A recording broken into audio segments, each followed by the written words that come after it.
waaw tey dañu ñëwoon fii ci DIC pour déposer suñu plainte ma ànd ak sama xarit nekkoon sama avocat maître Babacar Ndiaye nga xam ne bii li may bëgg a déclarer nii di am moom moo doon sama avocat ànd ak man kon tey dafa ñëw gunge ma ñëw wax dëgg yàlla mu manifester ma solidarité am ci li nga xam ne moo ma daloon le 16 mars 2023 nga xam ne dama jóge woon ci benn émission ca TFM am ay samba boy yoo xam ne dañ ma topp tiire ma ay bal pour faat sama bakkan booba ba mu amee nag déposé woon nañ sunu plainte ca section de recherche ba ñu wooñu sama avocat taxaw man ma taxaw ñu dégluñu ñu wax li nga xam ne moo xewoon waaye boobaak léegi dara demul woowaatuñ ñu wala boog woowaat biñ ñu woowaat ni ñu dañ ñuy woon ay vidéo mujjuñ ñu ko woon ne daan ñu woowaat te boobaak léegi kenn woowuñu kon nag comme tey ñëpp gis nañ Sénégal ne ki nga xam ni ba ma mbir mi dalee waa hôtel Radisson jox ñu vidéo yi ñu wane ko ci média yi ñi ko xam ñëpp nee nañ kii nga xam ne moom la DIC jàpp tey muy Jérôme Bandiaky moom moo feeñ ci image yi nga xam ni bi nga xamee ni dama génn ci émission bi TFM booru minuit et demi jàpp 1h du matin may dawal sama oto di ñibbi jaar ci corniche bi ma ñëwee ba tolloog mosquée de la divinité ci laa dégg ay tiir yoo xam ne ngi dal sama oto rafale yu metti ma gaawantu yokk sama vitesse appuyer ci accélérateur bi bu ko defee génn ci seen champ de tir loolu nag bi ma ko defee yàlla dimbali ma ànd ak sama sang-froid dawal sama oto ba ci buntu Radisson bi ma wàccee ci buntu Radisson bàyyi oto bi mu galen buntu bu mag bi ndaxte bugguma woon a jël risque di def ay formalité ma dem wax ak vigile bi wax ko ne ko dafa am ñu tiré sama oto ndaxte bi ma wàccee rek gis naa impact bali bi may dem ma dem wax ak moom ne ko am na ñu tiré sama oto léegi moo tax ma gaaree oto bi bëgg dugg ci hôtel bi mu ne ma gaawal nga dugg ci biir sama yeneen collègues yi yore sécurité bi ña nga fa ma gaawantu dugg ci biir hôtel bi bi ma duggee ñëw fekk vigile yi ci réception bi ma wax ak ñoom wax leen li nga xam ne moom moo ma dal ñu ne ma kaay ñu yóbbu la ci kaw ci poste de commandement bi ñu yóbbu ma ci poste de commandement bi jël ascenseur yi bi ñu defee loolu sécuriser ma ba pare ñu jël seen i arme wàcc pour taxaw pour xaar ñi nga xam ne xëy na ñoo ma doon topp ñoom it ñu am la tuppee ñëw topp si ma ba ci biir hôtel bi ñëw ba ci réception bi image yi jël leen mu leer nañ ñu ni bi ñu yegsee ñoom vigile yi li ñu leen wax mooy ñoom dañoo bëgg ñu jébbal leen ki nga xam ne mooy Dame Mbodj nga xam ne dugg na ci biir hôtel bi vigile yi nag def seen liggéey daan ne ñoom duñ ma jébbal ndaxte loolu bokkul ci seen i droit comme ñëw naa dugg ci hôtel bi ñoom amuñu benn sañ-sañ pour jébbal ma kenn koo xam ne amul benn droit ci man léegi loolu moo tax bi ma fanaanee ci hôtel bi nag ci laa xëy ma dem ànd ak sama avocat mi ngi nii taxaw nga xam ne tey naam liggéey mayetu ko xëy na mu continuer défendre dossier bi mais dina ma boole ak cabinet boo xam ne dañ ma taxawu ndax ñu mën a àggale liggéey bi li nga xam ne moo am nag mooy booba bi mbir mi amee Sénégal gépp nangu nañ ñi xamoon kii nga xam ne moom lañ jàpp tey muy Jérôme Bandiaky ni bi vidéo yi génnee àdduna bi yëpp ñi ko xam ñëpp ñiy liggéey ci police bi ak gendarmerie te doon wax ci suuf bañ cee feeñ ñëpp neewoon nañ photo yi génn amuñu benn sikki sàkk que moom Jérôme Bandiaky moom moo dugg si ci biir hôtel Radisson ci guddi gën ma agressé te ñëpp gis nañ ko mi ngi yore téléphone am di am ku muy waxal ci image yi nga am moo génn ci li ñu Radisson jébbaloon kon nag section de recherche ci sunu kanam woote woon nañ ni waa hôtel bi képp ku liggéeyoon ci guddi googu muy le 16 mars 2023 nañ ko convoqué ñoom daañ fay yónnee benn équipe pour que ñu dem def seen i enquête te jàpp naa ne loola defoon nañ ko nee nañ tamit ca jamono jooja jëloon nañ caméra de surveillance yi nekk ci diggante TFM ba fi nga xam ni fi lañ fi lañ ma agressé ba ci hôtel bi hôtel Radisson ñu jëloon nañ réquisitionné woon nañ caméra de surveillance yëpp. kon nag loolu lépp bu ci amee nga xam ne ñoom hôtel bi ci boppam am na ay vidéo yoo xam ne leer na nañ ni photo yaa nga fa ñoom seen i enquête moo war a leeral beneen bi mooy am nañ ay débris de balle maanaam ay scellés yoo xam ne ay bal la yoo xam ni ci oto bi la ko waa hôtel Radisson forêt ginnaaw bi ñu demee gis ni sama oto ñoom ñëw nañ sax bi ñu yegsee ba topp si ma ba ci hôtel bi dem nañ ba ci oto bi ba ubbi ko ba jëloon sax samay pièces ak comme ni ma ko déclaré woon à l'époque ak samay caabeeg lépp waaw léegi nag comme léegi situation bi leer na ni ki nga moom lañ doon soupçonné wala ñëpp jàpp ni moom la ay image am génn ci hôtel bi ci caméra de surveillance yi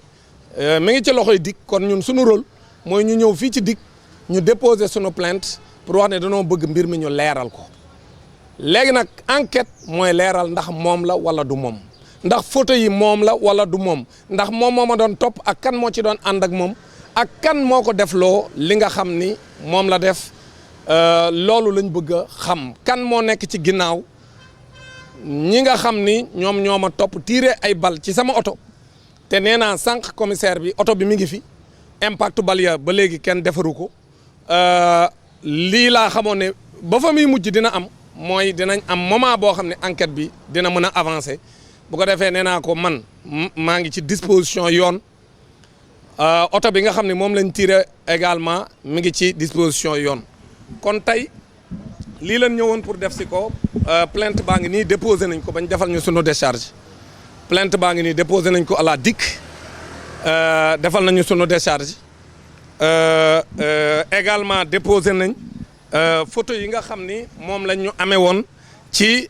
moment bi nga xam ni le lendemain moom la ñu capturé ci caméra de surveillance yi nga xam ne moom la ñu hôtel Radisson joxoon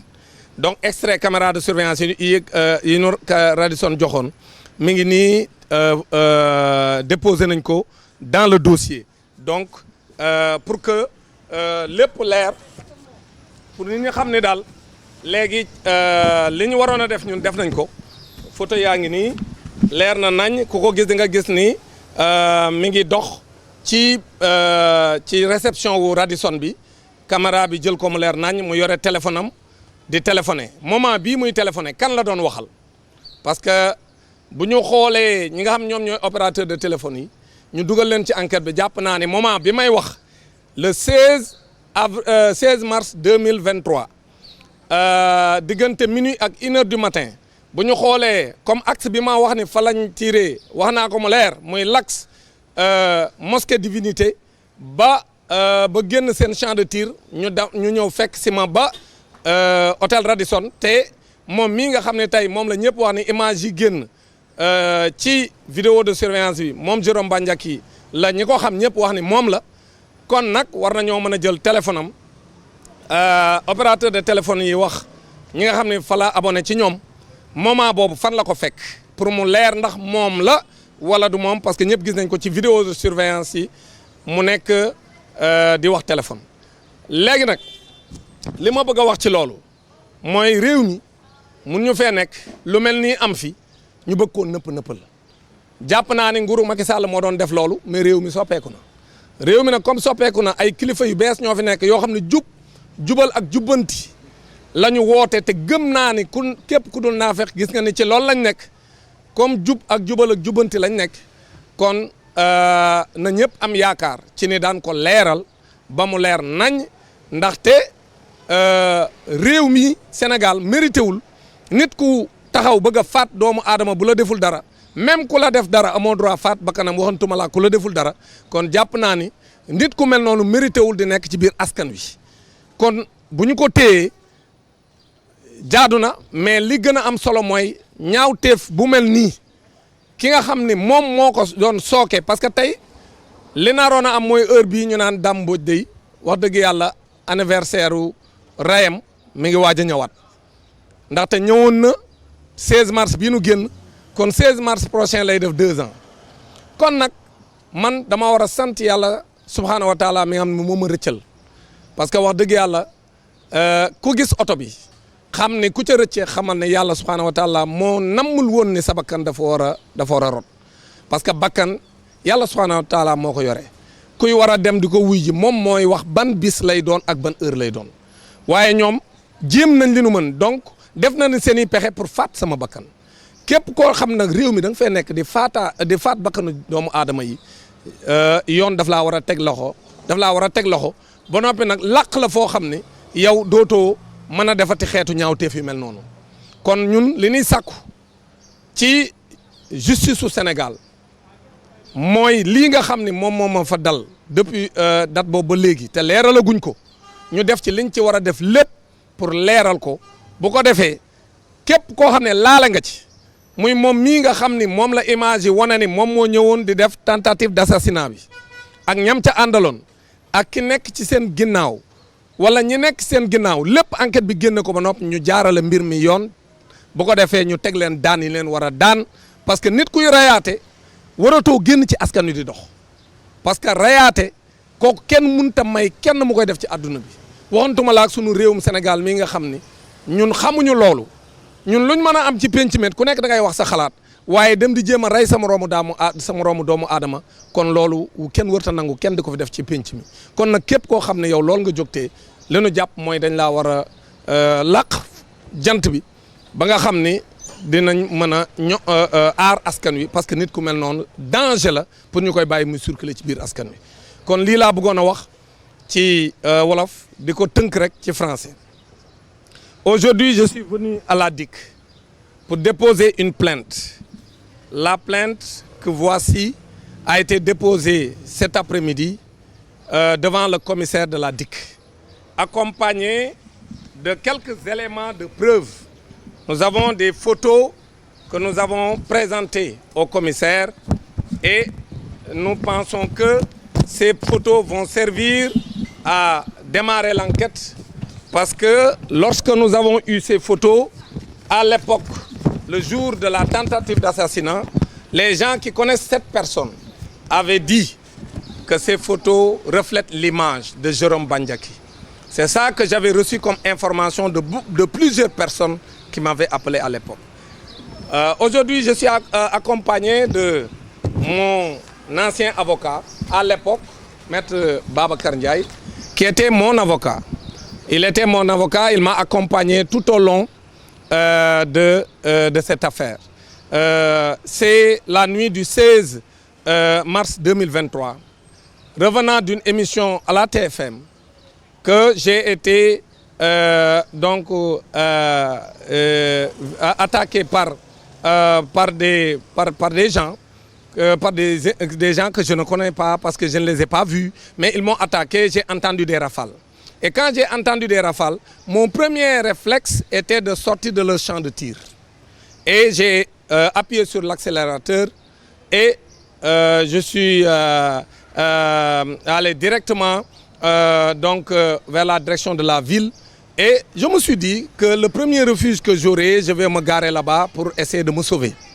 C'est à partir de ce moment-là que j'ai vu que après un bon bout de temps, il y avait l'hôtel Radisson qui était à ma droite. Et je me suis dit que puisque les hôtels sont estampillés zone internationale,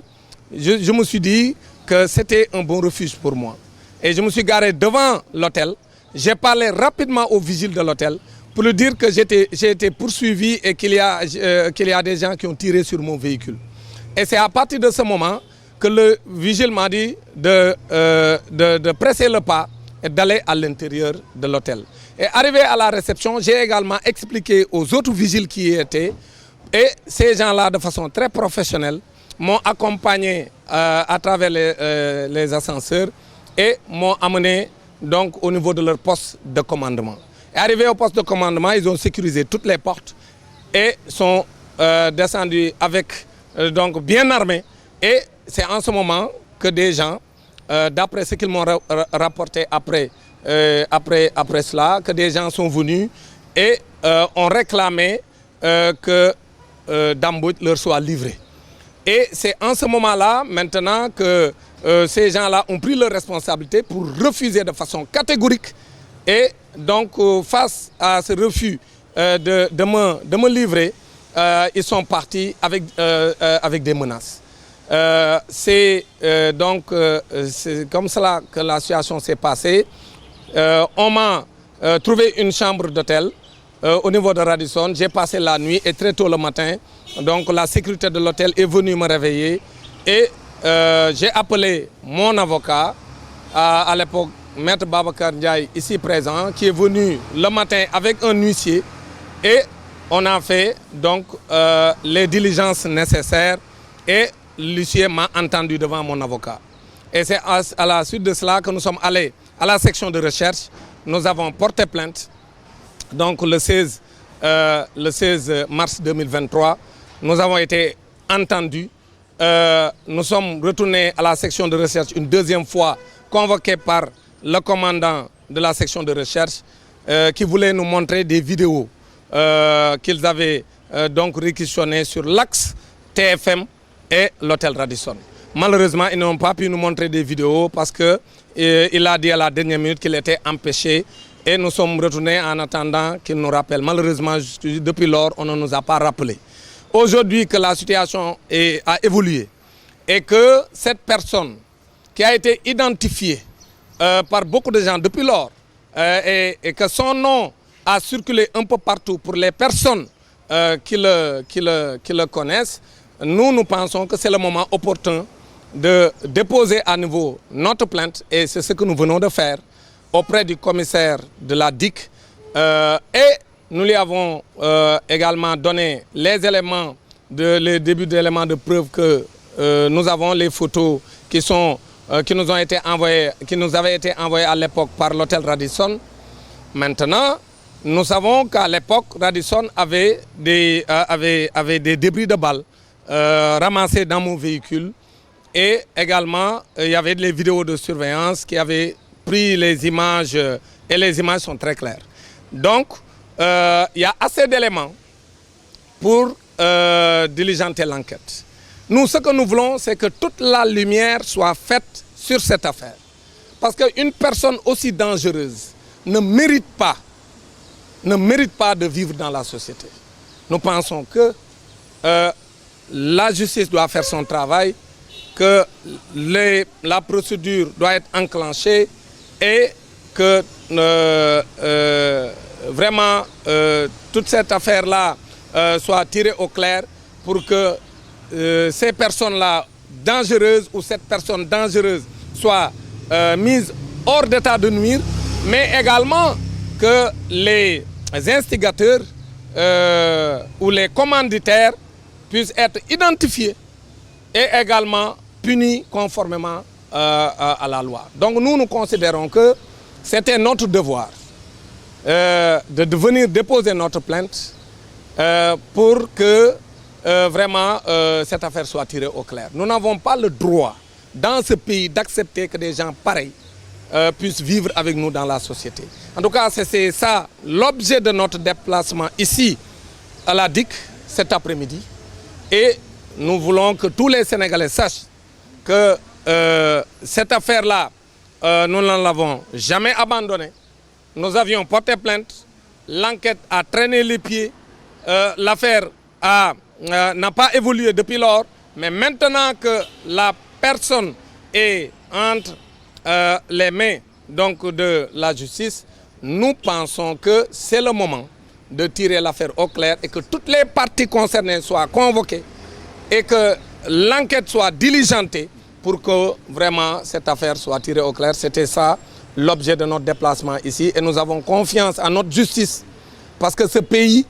n'est plus une république bananière. Ce pays est aujourd'hui gouverné par des autorités responsables qui ont pour mission de remettre les pendules à l'heure, qui ont pour mission de faire toute la lumière sur les affaires qui ont secoué la République pendant plusieurs années avec un régime dictatorial qui était ici au Sénégal. Maintenant, nous pensons que c'est le moment pour la justice de remettre ces dossiers sur la table et que toute la lumière soit faite sur ces genres de dossiers pour que plus jamais ça, parce que nous n'avons pas le droit de laisser des bandits de grand chemin circuler librement dans la société que des gens aussi dangereux puissent rester dans la société et puissent continuer à commettre leur forfaiture. Donc merci beaucoup, c'est ça que j'avais à dire. Merci les chers journalistes.